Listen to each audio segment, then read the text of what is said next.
We're here in McDonagh Motors, County Clare, alongside Pat McDonagh, founder and owner of the business. Pat, would you mind giving us an outline of the founding and history of the business? Well, it has turned out to be a fairly big business today with 5 or 6, maybe 7 actually working here, and like I never sort of envisaged that it would turn to that size. I thought it was only going to be more or less a part-time business, but it evolved up. How would you say working alongside your sons has impacted your relationship with them? Oh, sure. Right, we always had a brilliant relationship, like. No, working with the two lads is just, you couldn't ask for better, like. Just no snapping or barking. It's just get on and do the job, and relationship, brilliant. And the relationship between the two lads was just unbelievable. And that in itself has a big toll in how the business runs itself. Pat, how do you keep family and business-related issues separate? I should look, like there's no issues between the business and the family. The business is the family is the business. It just runs so smooth. It's unbelievable. Because you see, when all this goes wrong is when there's people snapping at one another and pulling different ways. Nothing more worth it. Because when someone says something here, everyone listens, and you'll be advised to know are you stepping out of line. You mentioned your sons. How have you found passing over some of the responsibilities involved to them? Oh yeah, sure. They take all responsibility now, because I don't think I'd be able to hack those modern vehicles at all with all those emissions, vans. My God Almighty, it's like it's a task for them, and they're used to it, and they have studied that, whereas I haven't. But it's still a task for those all mechanics today. You start by giving me an outline of how each of you came to your current roles within the business.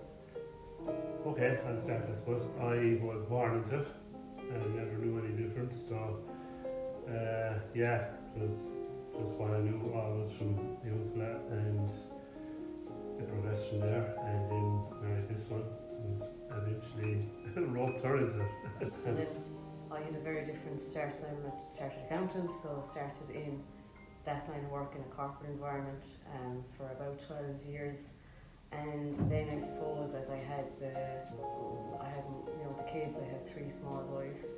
So as they became a little bit older and the pressures of having a corporate role really wasn't suiting my life and my life for my children, so I decided to step back. Tommy's mum was getting a little bit older. She wanted to, I suppose, step back, and we wanted to modernise the business in terms of automating things and making things computerised. So I suppose it was a natural thing for me to slot in there. Given the personal nature of the new working environment, what is one of the standards that you set yourself coming in each day? I suppose my aim always within the retail, I suppose, is always, to keep the customer happy. We always make sure everyone's looked after, that we offer the best possible service, which I think we do to people. They get a really good service at a reasonable price. And we do, I always make sure everyone's rang back and people are looked after, and I think people appreciate that. I think they appreciate being felt like they're cared about and they're being looked after. Do you see the business becoming more specialised in years to come?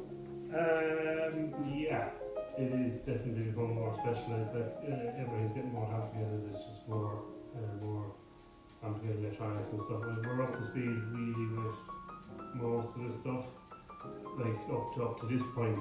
Whereas, if I'm being terribly honest with you, I'm just a little bit old enough to kind of not care about the new stuff coming on, and I'm just going to keep working with what I know and go back to the more specialised older cars.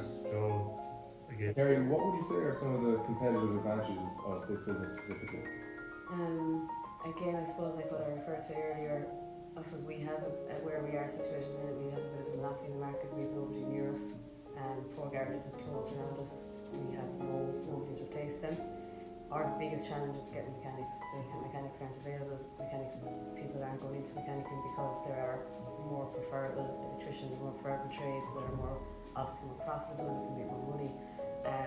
Our competitive advantage, I suppose, is that exact thing, and we're offering a very good service to people at a very reasonable price. So like, you go into a main dealer, we're kind of offering a main dealer service. People get texts, they get informed, their bills are wrote up, all our technician comments are in there, which is like a main dealer service, but at an independent garage price. If you could give one piece of advice, each of you, to the next generation of family business members, what would it be? That's a good one.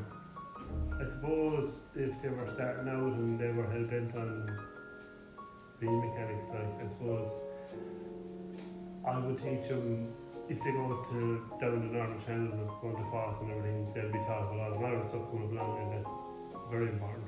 But I'd teach them the grassroots stuff as well, because in my mind it's always going to be around. TJ's 8 and he come into me and he has a good understanding of how business, we're here to make profit. He understands, the expense side of things, he understands our income, he understands how it works. So in general, it's not just mechanics, he actually understands how a business works, and we're here to make profit as well. And he's a good understanding of that already, and I think that's important because maybe the next generation a lot of times don't understand, some of these basic concepts. They just kind of land in somewhere and they just don't understand how it works either. So that's really important as well.